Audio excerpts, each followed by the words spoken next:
అస్సలాము అలైకుం వరహ్మతుల్లాహి వబరకాతు. సోదరులారా, సోదరీమణులారా, చాలామంది సహోదరులు మేము నమాజ్ చదువుదాం అనుకున్నాం అఫ్రోజ్బే, కానీ రకాత్ అంటే ఏమిటి, రుకు అంటే ఏమిటి, సజ్దా అంటే ఏమిటి మాకు తెలియటం లేదు.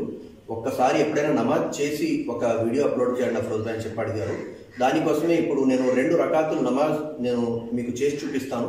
ఆ 2 రకాతుల నమాజ్ మీకు అర్థమైతే ఇన్షాల్లా పూర్తిగా నమాజ్ చదవడం మీకు ఎలాగన్నది ఇంకా నెక్స్ట్ స్టెప్ మీకు అర్థమైపోద్ది.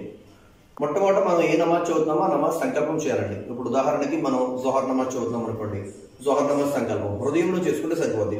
తర్వాత మనం స్ట్రైట్గా నిలబడాలి, కిబ్లా వైపు. నిలబడిన తర్వాత అల్లాహు అక్బర్,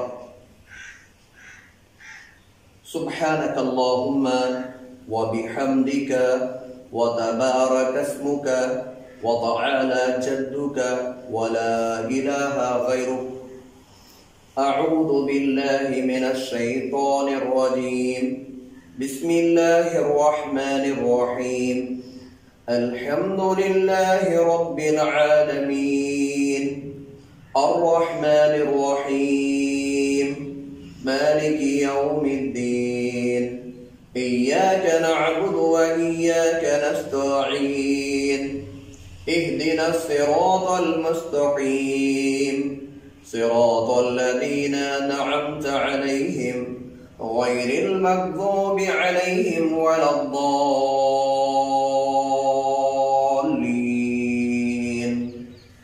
آمين. بسم الله الرحمن الرحيم إنا أعطيناك الكوثر فصل لربك وانحر إن شانئك هو الأبتر. الله أكبر. سبحان ربي العظيم سبحان ربي العظيم سبحان ربي العظيم سمع الله لمن حمده ربنا ولك الحمد. الله أكبر. سبحان ربي الأعلى سبحان ربي الأعلى سبحان ربي الأعلى. الله أكبر. الله أكبر. سبحان ربي الأعلى سبحان ربي الأعلى سبحان ربي الأعلى. الله أكبر. بسم الله الرحمن الرحيم الحمد لله رب العالمين الرحمن الرحيم مالك يوم الدين إياك نعبد وإياك نستعين اهدنا الصراط المستقيم صراط الذين أنعمت عليهم غير المغضوب عليهم ولا الضالين.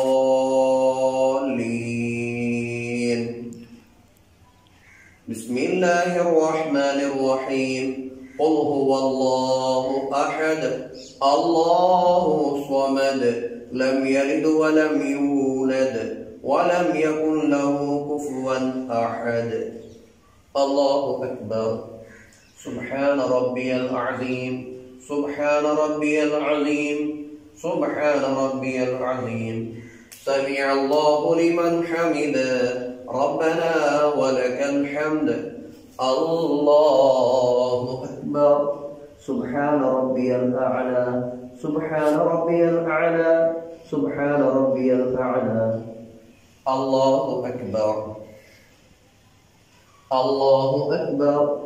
سبحان ربي الأعلى سبحان ربي الأعلى سبحان ربي الأعلى. الله أكبر.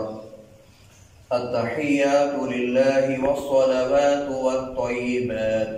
السلام عليك أيها النبي ورحمة الله وبركاته. السلام علينا وعلى عباد الله الصالحين. أشهد أن لا إله إلا الله وأشهد أن محمدا عبده ورسوله. اللهم صل على محمد وعلى آل محمد كما صليت على إبراهيم وعلى آل إبراهيم إنك حميد مجيد. اللهم بارك على محمد وعلى آل محمد كما باركت على إبراهيم وعلى آل إبراهيم إنك حميد مجيد اللهم إني ظلمت نفسي ظلما كثيرا ولا يغفر الذنوب إلا أنت فاغفر لي مغفرة من عندك وارحمني إنك أنت الغفور الرحيم السلام عليكم ورحمة الله السلام عليكم ورحمة الله ఇది 2 రకాతుల నమాజ్ విధానం సోదరులారా. ఇందులో జేర్ జబర్లో ఏమైనా తేడా ఉంటే మీకు తెలిసినటువంటి ఉలమా ఉంటారు కదా, ధార్మిక పండితులు, హాఫీజ్, ఆలిం, ముఫ్తీ ఇలాగా, వాళ్ళతోటి మీరు కాస్త సరి చేసుకోండి. ఎందుకంటే ధార్మిక పండితులు ఎంతైతే బాగా ఖురాన్ని చదువుతారో, ఎంతైతే దువాలు అందంగా చదువుతారో అంత మనం చదవలేము. ఓకేనా? దానికోసం మీకు తెలిసినటువంటి ధార్మిక పండితుల దగ్గర నేర్చుకోండి. అలాగే రెండో విషయం ఏమిటంటే 2 రకాతులు నేను నమాజ్ చదివి మీకు చూపించాను కదా. ఉదాహరణకి ఇది ఫజర్ నమాజ్లో ముందు 2 సున్నతు ఉంటాయండి, సేమ్ ఇంతే.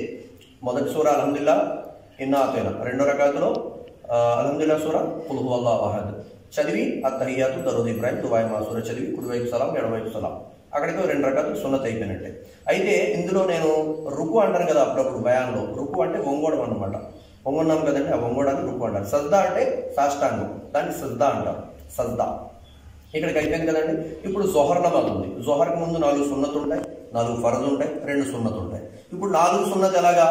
ఇప్పుడు ఒకరికి 2 సూరాలే వచ్చు. 4 సూరాలు వస్తే అల్హమ్దులిల్లాహ్, అది గొప్ప విషయం, సంతోషకరమైన విషయం. కొద్దిమందికి 2 వస్తాయి. ఈ మధ్య కొద్దిమంది ఇస్లాం గురించి తెలుసుకొని ఈ మధ్య నమాజ్ నేర్చుకున్న ఉన్నారు, వాళ్ళకి 2 వస్తాయి. మరి వాళ్ళ పొజిషన్ ఏంటి అంటే వాళ్ళు ఆ 2 సూరాలతోటే 4 రకాతుల నమాజ్ చేసుకోవచ్చు. కానీ కంటిన్యూ ఎప్పుడు అలా చేయకూడదండి, నేర్చుకునే ప్రయత్నం చేయాలన్నమాట. ఇంకా డెవలప్ అయ్యేటువంటి ప్రయత్నం చేయాలి.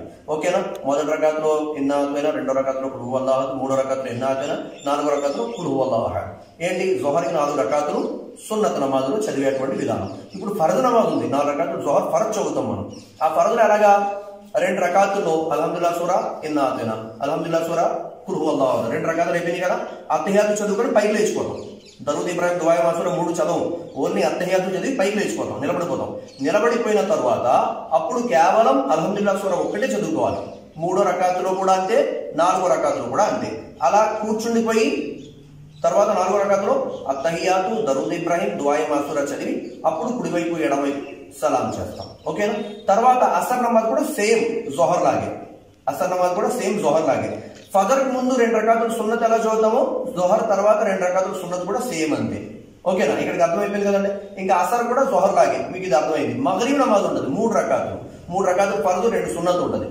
అప్పుడు 3 రకాతుల ఫర్జులో సేమ్ మనం జొహర్ నమాజ్ ఎలా చదివామో 2 రకాతుల్లో ముందు అల్హమ్దులిల్లాహ్ సూర ఇన్నాతైనా, 2వ రకాతులో అల్హమ్దులిల్లాహ్ సూర కుల్ హువల్లాహు చదివి మనం అత్తహియాతు చదివి 3వ రకాతులో ఎలాగైతే కేవలం అల్హమ్దులిల్లాహ్ సూర, 4వ రకాతులో కేవలం అల్హమ్దులిల్లాహ్ సూర చదివామో అలాగే మగ్రిబ్ లో కూడా సేమ్ 3వ రకాతులో కేవలం సూర ఫాతిహా మాత్రమే చదవాలి.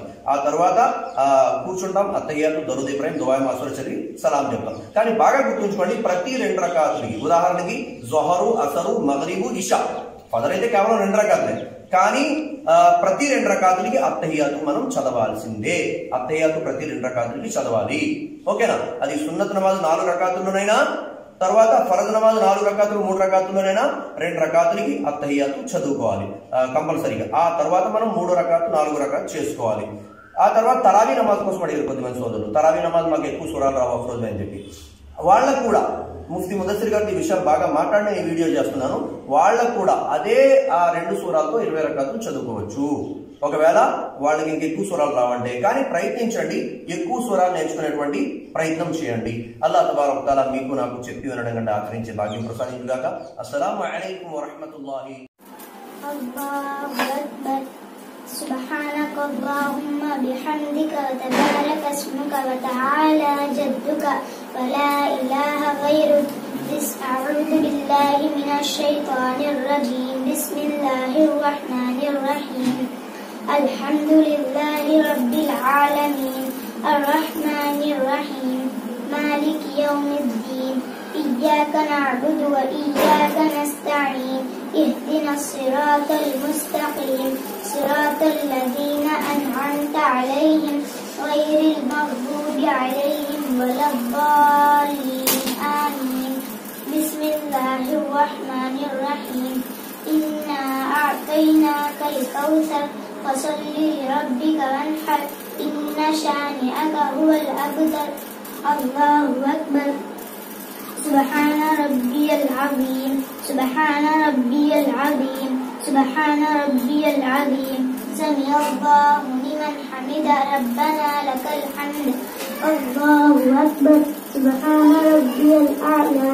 سبحان ربي الأعلى. سبحان ربي الأعلى. الله أكبر. رب اغفر لي. رب اغفر لي. الله أكبر. سبحان ربي الأعلى. سبحان ربي الأعلى. سبحان ربي الأعلى. الله أكبر.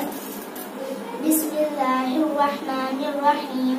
الحمد لله رب العالمين الرحمن الرحيم مالك يوم الدين إياك نعبد وإياك نستعين اهدنا الصراط المستقيم صراط الذين أنعمت عليهم غير المغضوب عليهم ولا الضالين آمين. بسم الله الرحمن الرحيم. قل هو الله أحد الله الصمد لم يلد ولم يولد ولم يكن له كفوا أحد. الله أكبر.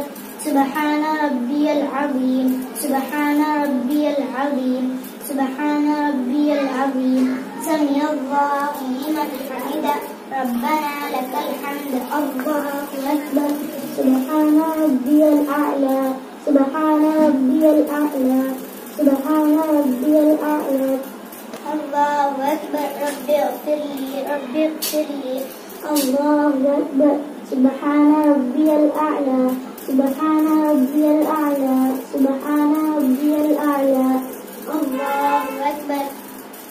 التحيات لله والصلوات والطيبات السلام عليك أيها النبي ورحمة الله وبركاته. السلام علينا وعلى عباد الله الصالحين. أشهد أن لا إله إلا الله وأشهد أن محمدا عبده ورسوله. الله أكبر. بسم الله الرحمن الرحيم.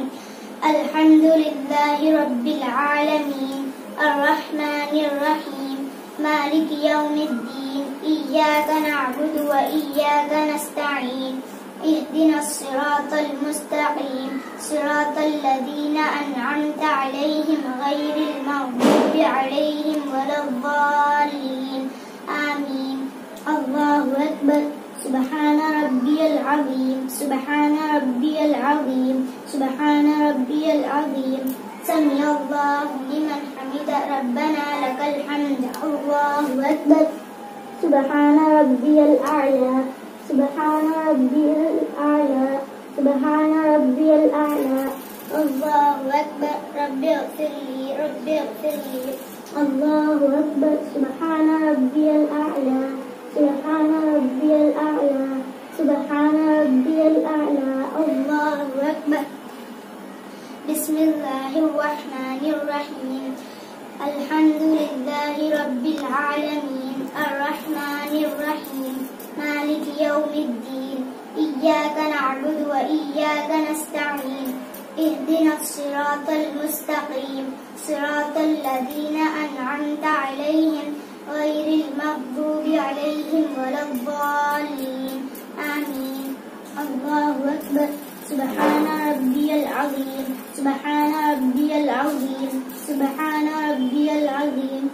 سمع الله لمن حمد ربنا لك الحمد. الله أكبر. سبحان ربي الأعلى. سبحان ربي الأعلى. سبحان ربي الأعلى. الله أكبر. رب اغفر لي. رب اغفر لي. الله أكبر. سبحان ربي الأعلى. سبحان ربي الأعلى. سبحان ربي الأعلى. الله أكبر. التحيات لله والصلوات والطيبات السلام عليك أيها النبي ورحمة الله وبركاته. السلام علينا وعلى عباد الله الصالحين. أشهد أن لا إله إلا الله وأشهد أن محمدا عبده ورسوله.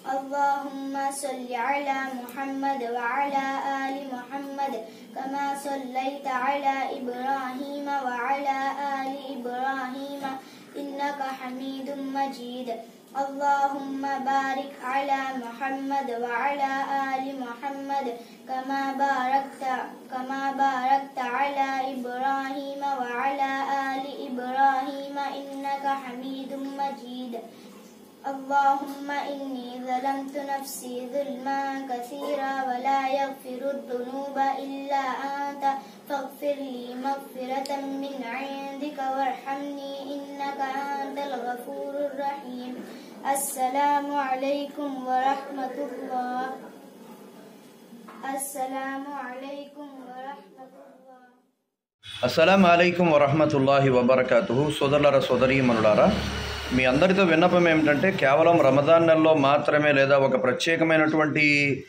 వీడియోస్ ఉంటే మాత్రమే మనం ఇస్లామిక్ ఛానల్ని ఫాలో అవడం అనేది చేస్తూ ఉంటాం.